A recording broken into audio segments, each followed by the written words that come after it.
Question. I recognize the member for Haldeman-Norfolk. Thank you, Speaker. My question is to the Premier, and it relates to protecting steelworkers. I represent nearly 1,200 of them from Local 8782 who enjoy their great careers at the steel mill in Nanticoke. In February, the Premier's handpicked candidate stood outside plant gate recording a video telling steelworkers she was going to protect them from tariffs. The steelworkers laughed. They laughed the same way at the Premier, who stands in front of the camera today delivering angry lip service because he has no control over tariffs on steel. Rather than focus on things he can control, the Premier lashes out at Cleveland Cliffs CEO, saying things like, "I got a problem with that guy," or "When he comes prancing through your place, remember he doesn't support you," or how about, "I look forward to getting a phone call from him. I'm going to blast him." Speaker, this is not helpful. A deal on steel and aluminum is imminent, and my steel workers want to know if the Premier will stop with this vendetta against Mr. Gonsalves and focus on what he can control right here in Ontario. Minister of Economic Development. Thank you, Speaker. Speaker, we have been under assault by President Trump, and all of this is causing a chill in our business. It's causing difficulties right across Ontario, but we've put $30 billion worth of support packages together. $30 billion, including support in the steel sector. We have the Ontario Together Trade Fund, which is helping any company that's affected specifically by the 232 steel quotas. We have trade-impacted community programs that we're encouraging mayors and economic development officers to apply for that $40 million fund to assist their specific communities.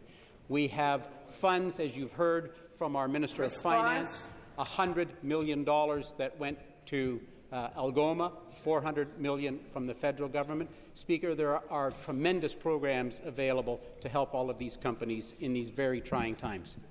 Back to the member for Haldeman-Norfolk.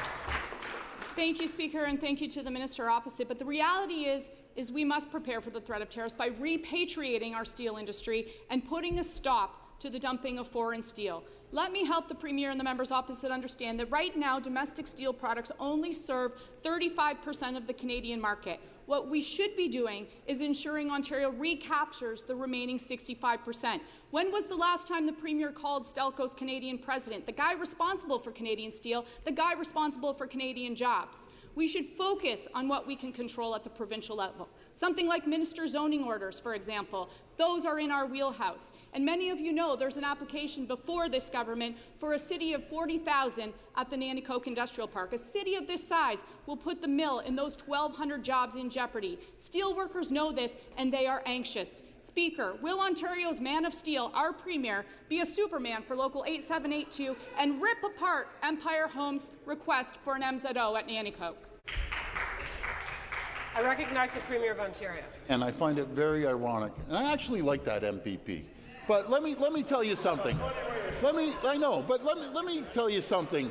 About the president of Stelco Canada, I had him in my office ripping him up and down.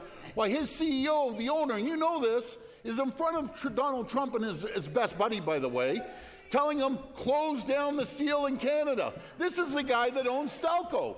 Hey, where are you standing up and all the employees at Stelco going after the CEO? Written, I have it in handwriting, that he endorsed killing the steel industry in Canada. That's what the CEO of Stelco is. I'd be out there, every single employee out there, protesting outside his office down in the U.S. because he's Donald Trump's best buddy. He doesn't give two hoots about Stelco, doesn't give two hoots about the people in Ontario. I have it in writing numerous times, him standing beside President Trump, his good old buddy, killing jobs in your riding.